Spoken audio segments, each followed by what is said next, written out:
भाई तो मार्केट में ना एक न्यू नमूना आ चुका है विद न्यू शोशे के साथ। हम तो यहाँ पर 22 तोले सोना, एक अदद गवादर का प्लॉट और उसके अलावा भावापुर का कोई प्लॉट और साथ में इंश्योरेंस और अम्मी को जो हक महर में प्लॉट मिला था उसकी बिल्डिंग को रो रहे थे। किस तरह अम्मी जान ने टिप्पे ले लेकर ये सब कुछ इकट्ठा कर लिया। लेकिन बात अभी यहाँ खत्म नहीं हुई। ये जो चाचू गुलाम की सारी जायदादें हैं ना जो उन्होंने अपनी गंदी औलाद के नाम लगाई हैं, वो भी अम्मी जान की टिप्पों से ली गई थी। और उसके अलावा हक महर वाली बात जो हम पीट रहे हैं कि प्लॉट जो है वो हक महर में लिख के दिया है उनके हस्बैंड ने, तो अम्मा जी का तो है ही है ऑब्वियसली। लेकिन यहाँ पर अम्मा जी के बेटे ने, सितारा के सुतेले भाई ने और चाचू गुलाम के सुतेले बेटे ने नया भांडा फोड़ दिया है कि वो जो प्लॉट है ना वो भी अम्मी जान ने अपनी टिप्पों की कमाई से खरीदा था।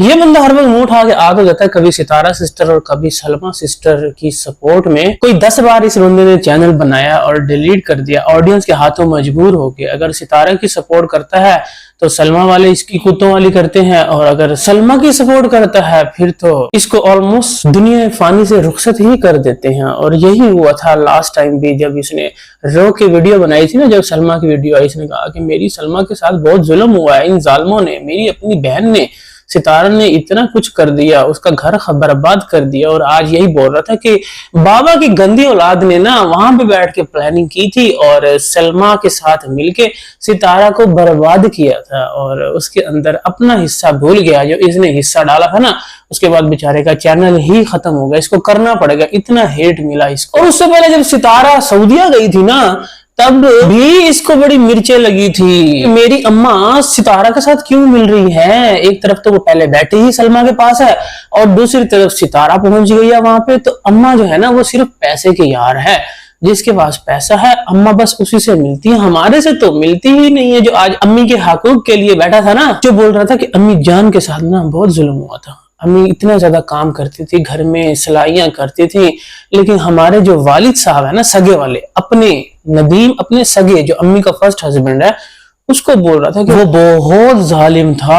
हमारी अम्मी जान को ना बाहर निकाल देता था, दरवाजे के बाहर मेरी अम्मी जान खड़ी रहती थी और उनके ऊपर इतना तशद्दुद करता था। लेकिन मेरी अम्मी जान जो है ना वो घर छोड़कर कहीं भी नहीं जाती थी, लेकिन आखिर कब तक वो जुल्म सहती। तो इसलिए एक दिन ना उन्होंने हमारी चाचू बरादरी में शादी कर ली। और फिर चाचू बरादरी में शादियों की जो लाइन लगा, दो एक के बाद एक की, दोनों चाचुओं के साथ ही कर ली। खैर पहली शादी के बाद हम जो बच्चे थे ना, रुबीना और साथ में मैं, मतलब कि नदीम मामू, ये रहे हैं नाना नानी के साथ। माँ को इतना प्यार था, एक तरफ ये बोलते हैं कि माँ को इतना प्यार था कि बच्चों की खातिर वो बहुत जुल्म सहती थी, दूसरी तरफ जब उससे तलाक ली तो बच्चों को नाना नानी के घर छोड़ दिया, जिनकी अजमत के किस्से सुना रहा था ना, उनको सलाम पेश कर रहा था कि हमारे नाना नानी इतने अच्छे थे कि उन्होंने हमें कभी किसी चीज की तंगी नहीं होने दी थी। लेकिन हमारी माँ जो हमसे इतना ज्यादा प्यार करती थी ना, उसने दूसरी शादी कर ली चाचा बरादरी में। और किससे की? गुलाम यासीन साहब से। और गुलाम यासीन साहब, ये जो हमारी अब ये रोना आज तक हमें बेवकूफ बनाते हैं ना, रोना डाल डाल के कि हमारे तो हालात इतने खराब थे, हमारे घर में तो चावल का दाना नहीं था, रोटी के लिए आटा नहीं होता था, दूध के लिए कुछ नहीं होता था, हम बड़े भूखे प्यासे मरते रह गए हैं। तो ये इनका अपना भाई उस वक्त के किस्से सुना रहा है कि ये अम्मा ने दूसरी शादी की ना, तो वो गुलाम यासीन साहब बड़े मालदार आदमी थे और उन्होंने सारी जिंदगी सऊदीया में काम करके इतनी ज्यादा जायदादें बनाई, और वो जायदादें पाकिस्तान आकर उन्होंने सब में बांट भी दी फोत होने से पहले, और उसी का हिस्सा सितारा को भी दिया गया, फारूक को भी दिया गया। वो इतने अच्छे इंसान थे। लेकिन मेरा जो सगा बाप था ना वो बहुत जालिम था। सुतेला बाप बहुत अच्छा था, हाँ, लेकिन हम बुलाएंगे उनको अंकल, अंकल यासीन। पहले अंकल गुलाम यासीन मिले, फिर अंकल मिल गए गुलाम मोहम्मद।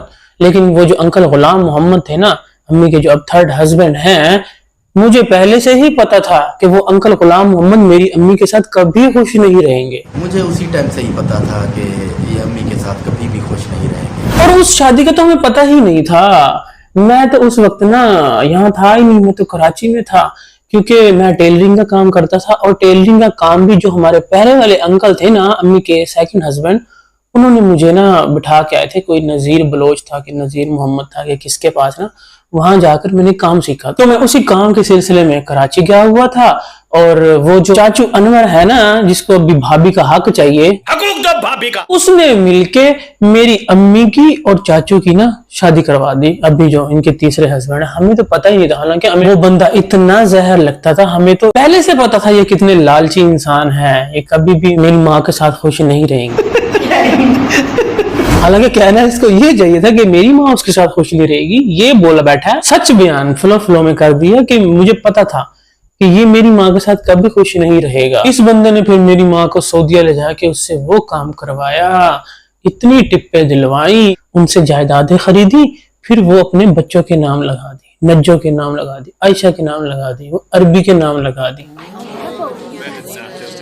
और साथ में एक प्लॉट मेरी माँ ने खरीदा था जिसका अभी सारा रफड़ पड़ा हुआ है ना, झगड़ा चला हुआ है कि भाभी का, वो प्लॉट भी खरीदा पहले अम्मी जान ने, और फिर उसको बनाया भी, वहां से पैसे भेज भेज के, और फिर चाचे ने हरम शरीफ में खड़े होके कहा था कि मैं जाके ना तेरे नाम लगा दूंगा, और साथ ही बोल रहा है कि हम तो अपनी अम्मी की शक्ल कभी देख ही ना पाते, वो तो सितारा बहन जो है ना, उसने सारा पैसा लगा के उसने चैनल बनाया, उसको आप सब लोगों ने सपोर्ट किया, और उसके पैसे की वजह से ना अम्मी हमारे पास आई पाकिस्तान में। अम्मी के तो इतने अकाम में चढ़े हुए थे। वैसे एक बात समझ नहीं आ रही कि जब अम्मी पाकिस्तान कभी आ ही नहीं सकती थी तो अम्मी ने वो प्लॉट खरीदा क्यों, या खरीदा नहीं, चलो अकमैर में था, जो भी इनका किस्सा है, उसको बनवाया क्यों, जिसका सारा झगड़ा। अम्मी को तब पता था क्या कि कभी मुझे सितारा बेटी जो है वो ले जाएगी पाकिस्तान में और मैं वहां जाके रहूंगी। जब अम्मी को भी इस बात का पता था, पूरे खानदान को पता था, ये नदीम खुद बोल रहा है कि हमारा तो अपना खर्चा पूरा नहीं होता, हमारे तो अपने बच्चे अब नॉर्मल हैं, उनकी दवाइयां पूरी नहीं होती, उसके अलावा फारूक का इतना लंबा चौड़ा टब्बर है तो उनके तो अपने ही रोटी पूरी नहीं होती, तो अम्मा को कहां से लेके आते। तो अम्मा ने क्यों वो प्लॉट बनवाया, वो घर बनवाया, और साथ में ये भी कह रहा था कि हम तो अम्मा को फोन करते थे, वहां पर इनकी गंदी औलादें होती थी बाबा की, और साथ में बाबा खुद होता था, हमारी तो अम्मा से बात भी नहीं करवाते थे, और फिर इन्होंने सबने सलमा के साथ मिलकर सितारा को बदनाम करने की भी कोई कसर नहीं छोड़ी। और सितारा की आला ज़र्फी जरा चेक करें, फिर भी वो अम्मा को यहाँ लेके आई, चाचू भी साथ आया और उनको अपने घर में भी रखा, उनको दवाइयां हर चीज पूरी भी कर रही है। लेकिन चाचू को पता नहीं क्या चल रहा है कि हम मुझे तो अपनी बीवी के साथ ना अपने घर में ही रहना है, मुझे अपनी सौतेली बेटी और भतीजी के घर नहीं रहना, ऐसा क्यों भाई। लेकिन मुझे पता है कि चाचू ने ना कभी भी मेरी अम्मा के नाम वो घर नहीं करना। हम जानते हैं चाचू को, मुझे सब कुछ पता है कि चाचू कभी भी वो घर नहीं नाम करेगा, और मेरी अम्मा बेचारी ऐसे ही रोती पिटती रहेगी। उसने जो मेहनत की कमाई से वो प्लॉट अब खरीदा था, अब खरीदा भी गया है, 22 तोले सोना भी था, फिर वो गवादर का प्लॉट, और वो भी सारी जायदादें जो चाचू ने ली है वो भी अम्मा ने खरीदी थी। तो अम्मा जो है ना, बस वो एक 5 मरले प्लॉट के लिए ना, बस अपने हक अपने इंसाफ के लिए ना वो बैठी है, उसको वो मिलना चाहिए, जो कि ऑलमोस्ट मिल चुका है। ये मैं आपको ब्रेकिंग न्यूज दे दूं कि अम्मा को ना उनका जो घर है ना वो मिल चुका है। इनकी जो डिमांड थी ना, चाचू की जो बाबा की डिमांड थी ना, जो मेरी अभी बता भी नहीं पा रही थी, कल उसके बताते हुए भी शर्म आ रही थी, वो डिमांड पूरी तो नहीं हुई, लेकिन सेटलमेंट हो गई है, उस पर डिस्कशन हुई है आपस में। बीच का रास्ता इन्होंने निकाला है कि थोड़ी हम मानते हैं, थोड़ी आप माने, तो हम ना सुलह सफाई पे आते हैं। तो अब इनकी सुलह सफाई हो चुकी है। मैं आपको अंदर की बात बता रहा हूँ, ये आपको अभी पता चल ही जाएगा जैसे ही हमारी आपी जी वापस आएगी ना, अभी गायब है ना जरा व्लॉगिंग से, तो जैसे ही आएगी ना तो आपको गुड न्यूज देगी आपके, कि बस अब रोती हुई देगी गुड न्यूज, लेकिन आंखों में आंसू होंगे। हाँ, वो ऐसे बताएगी आके कि मैं क्या करती, मैं इस उम्र में अलहदा नहीं कर सकती थी। हाँ, मैं अपनी माँ की क्या अब चौथी शादी करवाती बेचारी माँ, यानी माँ बाकी की जिंदगी कहाँ गुजारती है, जवानी सारी पहले ही खराब कर चुकी है, तीन शादियां करके। मजीद अब तो मैं उसको इस उम्र में ना मजीद तो उसकी तबीयत खराब नहीं होने दूंगी। तो उसी के साथ ही सेटलमेंट करके ना, अब थोड़े दिन रह गए। असल में हुआ क्या है कि अभी थोड़े दिन रह गए, 10-12 दिन चाह चुके, तो इन्होंने उसको इतना ही बर्दाश्त करना है, और उसके बदले में इससे लेना है वो घर 5 मरले का, जो कि ऑलमोस्ट 1.5 करोड़ का है। तो वो लेके इन्होंने कहना कि चल बाबा तू जा, और मैं बैठी हूँ सितारा के घर तो मेरा अपना है ही, जब भी मैं जाऊंगी गांव में और उसी घर में रहूंगी, वो पूरा खानदान मेरे पास वहां आके मिलेगा। सितारा और इसकी माँ उसी घर में ही आपको नजर आएंगी इन फ्यूचर। और ये इनके नाम मकान लग चुका है। तो ये थी आपके लिए एक अंदर की बात, ब्रेकिंग न्यूज। मिलता हूँ मैं आपसे नेक्स्ट वीडियो में। अपना बहुत ख्याल रखिएगा, दुआ में याद रखिएगा। बाय बाय, टाटा, अल्लाह हाफिज। मैं दुनिया से चला जाऊं न वापस लौट के आऊं, करोगी क्या अकेले तुम बताओ दिलरुबा।